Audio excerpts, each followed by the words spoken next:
Hi everybody, welcome to our channel, Rebecca Stew and the Crew. I'm Rebecca and today I'm going to show you guys how to make this bunny holding his basket with the carrots.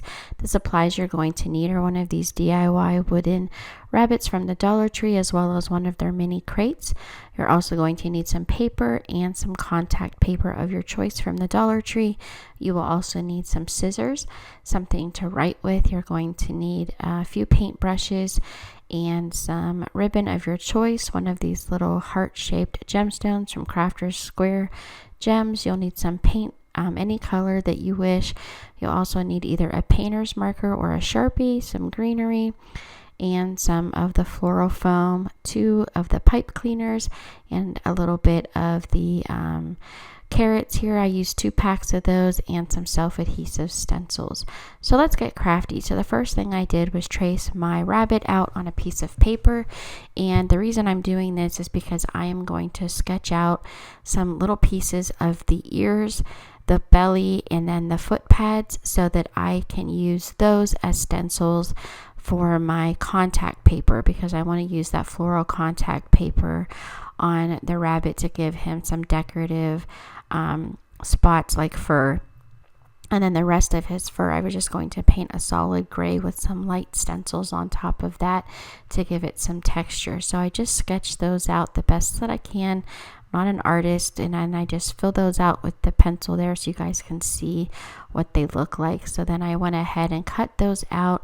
Once I had those stencils cut out, all I did was take them and lay them on top of my contact paper that I chose to use from Dollar Tree, and I traced those out and cut those out and set them aside. Then I decided to paint the rabbit a dark gray. I'm using some Waverly chalk paint from Walmart, and then once that was dry, I just peeled the backing off of the contact paper and put all the little pieces on that we had cut out earlier. So I went ahead and glued on the belly, the foot pads, and then the ear pieces, and you can put Mod Podge over top of these, but it's not necessary. So then I'm taking my painter's marker from Crafter's Square. You can just use a Sharpie, and I'm tracing out the outlines of the contact paper just to help it stand out better, because it just seemed to wash out a little bit on this rabbit. So once I traced around all of those pieces, I decided to make his edges of his ears and fur, make it look a little bit more furry on the sides just by drawing around the edges and then tracing out the little feet there so they stand out a little bit better.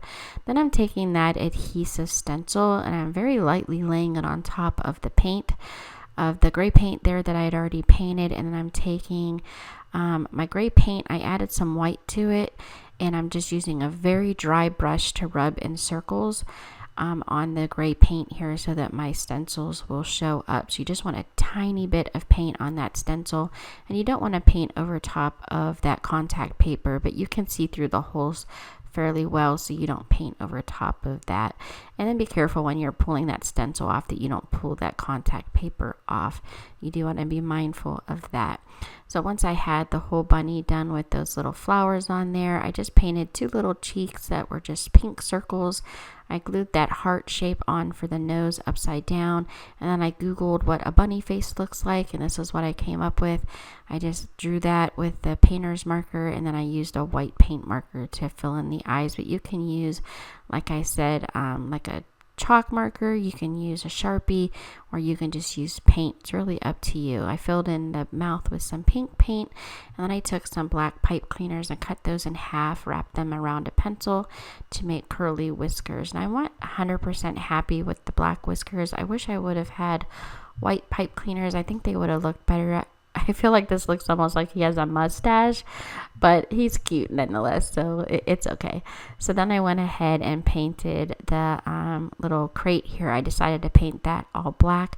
I did the inside and all the sides on the outside there, and I didn't do the bottom because that wasn't necessary. Then once that was dry, I went ahead back in with my stencil and used some really light pink paint and did the same technique to get these flowers all around the crate here. So you do want that black paint to dry a little bit first. You don't want to just go in with the stencil right away. You do need it to dry just a little bit. So once I have my stencils on there, I did let that dry for a little while, and now I'm just going to use some hot glue to attach this crate to the rabbit. And you want to be careful that you're not doing it too low, because you want it to be able to stand up fairly even with him looking like he's sitting on the ground.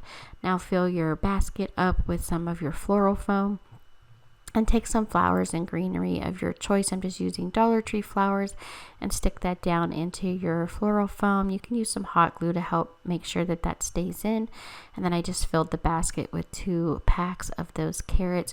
Once I had them where I liked them, I did put a little bit of hot glue on those just to help hold them in where I had put them. And I did end up making a tiny bow for his ear up there at the top. I thought that looked cute. Just kind of looked a little bit plain at the top. So I love the way this turned out, other than the whiskers. So I hope you guys do too. Thank you so much for watching. I really do appreciate it.